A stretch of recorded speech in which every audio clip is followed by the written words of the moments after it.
The thoughts, views, and opinions expressed on the Canna Connect Show belong solely to the individuals and do not reflect those of Canna Connect and its affiliates, sponsors, or partners. Canna Connect does not promote or facilitate any activity that violates state or federal regulations. Everything you hear here is strictly for educational and entertainment purposes. It is not legal advice, it is not financial guidance, and it's definitely not medical direction. Seriously, don't take our word for it. Even if someone on the mic sounds like they know what they're talking about, and they're probably crazy smart too. Regardless of how legit our guests may be, you should always do your own homework, consult with your attorney, and understand the risk you're taking before you do anything when it comes to cannabis. Our intention is to keep it real. If you've got a problem with anything we've said, take us to court.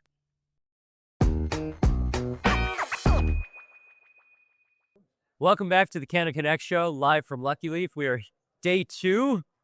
We are in the afternoon. We are making our way through Lucky Leaf weekend. It is Saturday. I'm sitting with Ryan from Sweed. Hey, Steven. Hey, it's good to see you again. Always a pleasure. You know, I think ever since I've been coming to the larger national shows that come into the Twin Cities, I've been seeing you in one form or another. For the folks that don't know you, give a little background on how long you've worked in the cannabis industry. Yeah, so I'm coming up on 8 years in August. Very proud of that stat. Got into the industry in 2018. I was working jobs in sales, and I was miserable. I didn't like what I was doing. People would ask me what I'd sell, and I said, "Don't talk about it. It doesn't matter. Let's just keep drinking."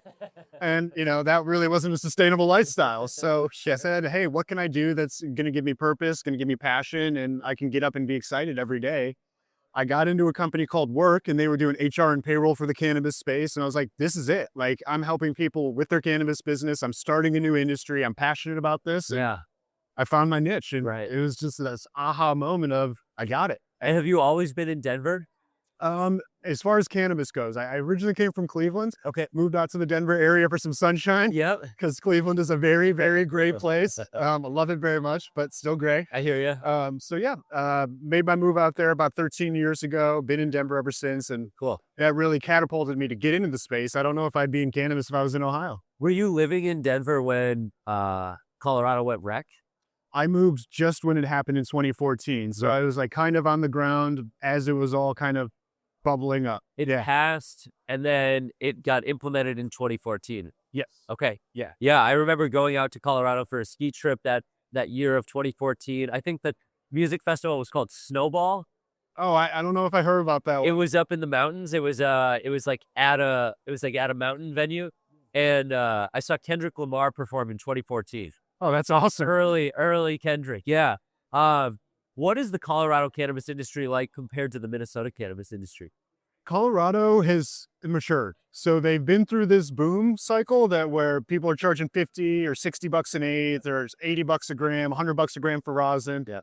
And it's kind of fallen out a little bit. We're seeing it like eighths are probably 15 to 20 bucks. Ounces can go from 60 to 120 depending on the cultivator and the quality. But we're really seeing it more normalized where it's a standard product, and here's the price to it. It's not really sustainable as far as keeping $300-400 an ounce. That just doesn't last forever. Doesn't last forever. Okay. Yeah. I mean, right now, or out the gate last year, we were seeing $4,000 a pound. Yep. I think we work with a company called Frostbite out of Roseville, Minnesota. Nice. They've got local flower for 40 bucks an eighth right now. Nice. Kind of gives the listener and viewer a perspective on where the price per eighth and price per pound is. How quickly do things change inside of a cannabis industry? Because it's a state-by-state market. Yeah, it's going to be interesting to see in Minnesota specifically. I think the first few years are going to be very profitable for folks. Yep. What I would recommend to everybody getting into this business, even if you want to be long-term, Yep. have an exit strategy after 2 to 3 years. Sure. So there is an opportunity for you to get out. It's your time. Okay. Yeah. Right. Yeah. 2 to 3 year exit strategy. That's a great piece of advice. How much have you learned through the years? Like, if you think back to when you started at Work to now you're an account executive at Sweed, where do the learnings take place? Do they take place daily? Like, it's a lot to learn in a new industry. It's every second. Luckily, I was researching state laws and things prior to even getting in the industry because I just love this plant. I love what it does for people. So I've been naturally interested, which helps me out a lot in my position. But it's every single day I'm learning something new because this industry is moving at the speed of light. I mean, new developments are happening every single day. There's new regulations. Some are maybe happening at the federal level soon too. So Yep. we're seeing it and we're living it in real time. Sure. And how did you find Sweed? And Yeah. what do they bring to the market that's unique with Sweed? So I heard about Sweed a couple of years ago. I was out with a colleague at lunch and he said, hey, there's this new company out there. They're only going after these MSOs. They're working with the big dogs, but they are this amazing piece of software that's coming out. Like if you called them up today and said, hey, I want to sign up with them, they'll probably tell you, we'll put you on the wait list. Yeah. But then what happened with Sweed is that like last year I heard, hey, they're actually hiring, they're building out a team. And that's when I was like, okay, now's my time to get involved. I've been keeping my eye on this company that's kind of like a sleeping giant working in stealth mode. And maybe I can get a piece of that and see what they're all about. Great. And how would you describe Sweed if folks haven't heard about the way they approach point of sale technology? Yeah. So we're an intelligent all-in-one point of sale. We do your marketing, e-commerce, native apps, menu boards, integrated payments, kiosks, delivery. Like we do every channel for the retailer, making sure it's super easy for them to run their business. Wow. And what has it been like working for a company like this? It's been spectacular. It truly has been. I'm helping people scale their business and I'm solving problems every day. Yeah. Operational challenges related to compliance, inventory management. We have solutions that are where people need to be and we're meeting them where they're at with the solution. Sure. Absolutely. You know, one thing that people are talking about more and more with software is AI. Yeah. How is AI built into the Sweed platform and how can it help the dispensary operator? We've peppered AI into just about every facet and we're going to continue to bring it in. So we've got AI product recommendations. We've got AI market segment creators. So it works just like ChatGPT. You type in, hey, I want to see all my customers that are female over $100 in average spend. Wow. Boom. We can make that segment and then we can send out a relevant text message to it or an email campaign and start to retain your customer base that way.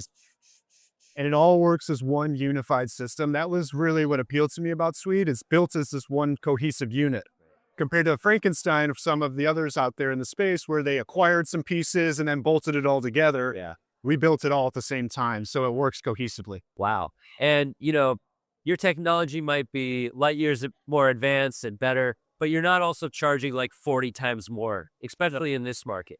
No, in Minnesota, we've learned like you need to be price conscious and meet people where they're at. So we do work with people on a case by case basis to find something that's going to fit their budget as well as make sure that they're getting the value out of the software. Sure. And culture wise, you've been coming into this market for a number of years. What stands out to you and what do you like about the Minnesota market?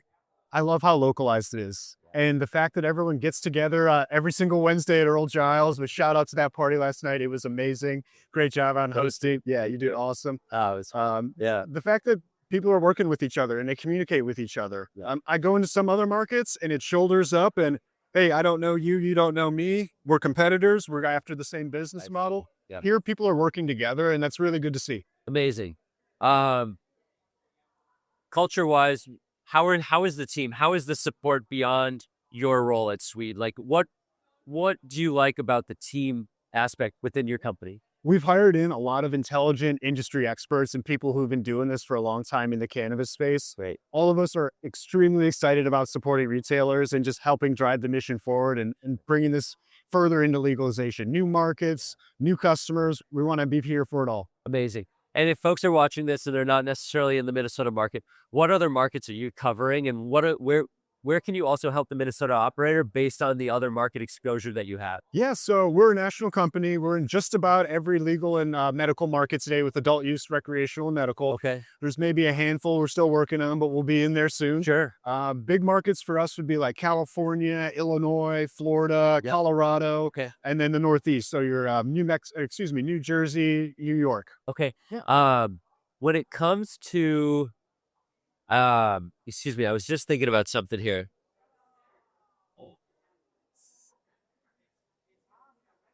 Weed's a hell of a drug, you know? Yeah, it'll get you sometimes. Gives you that unexpected pause. Yeah, that unexpected pause. Henry, what else should we talk about? Oh, I got it. Metric.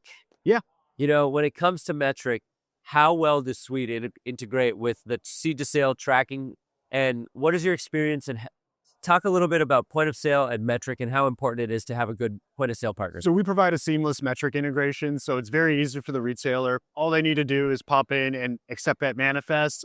Products are there. Testing details will be there. Great. If it's on the manifest, we'll pull it in for them. Amazing. The challenge that point of sale companies see when it comes to metric is sometimes that data isn't on the manifest, and that's responsibility falls on the grower or the processor. They didn't add the terpenes. They didn't put the THC. We can't make up data because it's compliance related. We're not going to make anything up. If it's not there, we can't pull it in for you. What Sweed's done in some markets, and I can see us doing this in Minnesota, is we kind of get ahead of that and just integrate directly with the testing lab. So we know the testing lab has the information. We'll just pull it straight from them. It saves a little bit of time for everybody that way. Are you up to speed on the testing challenges that we have in the Minnesota market? From what I understand, there's only a couple labs open, and it's taken a few months or a month and two to test right now. That's right. Yeah. And, we're hoping by the time this episode comes out, we're hoping that, we're at 10 more labs, right? There's quite a few in the hopper. They're working on it. They're getting up to speed. They're getting closer and closer to opening. But testing is a huge bottleneck, and it's also affecting the hemp industry as well, because the way that the OCM wants to regulate things is they want hemp to be tested in Minnesota. Right now, folks are getting their products tested at SC Labs, at Badger Labs, all across the state. So, we have a unique thing here with hemp and cannabis. And I'm hoping that both can still exist, but, we're definitely getting pushed more towards adult use and medical cannabis, which makes sense.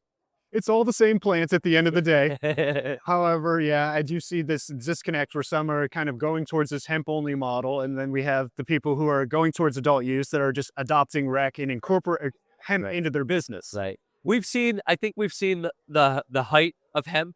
I think so. We've yet to see the height of adult use and medical cannabis. Just getting started. We're just getting started. It's going to be very exciting. If folks want to get in touch with you, Ryan, they want to learn more about Sweed, where would you like to send them? Yeah, come onto our website, sweedpos.com. You can fill out a request for a demonstration. We'd love to help you guys out. Feel free to give us a call, email. We'd love to help see what we can do. Absolutely. And you're very approachable on LinkedIn as well. Oh, yeah. Find us on LinkedIn. I post every once in a while, so you might see a post from me about who to vote for to get cannabis pushed up the ladder a little bit further. Yeah. Because it does come down to politics a little bit at the end of the day, too. Absolutely. I'd love to have you back in a few months and see what's new with Sweed. That would be great. Thanks so much for the time, Stephen. Thanks for being here. Likewise. All right.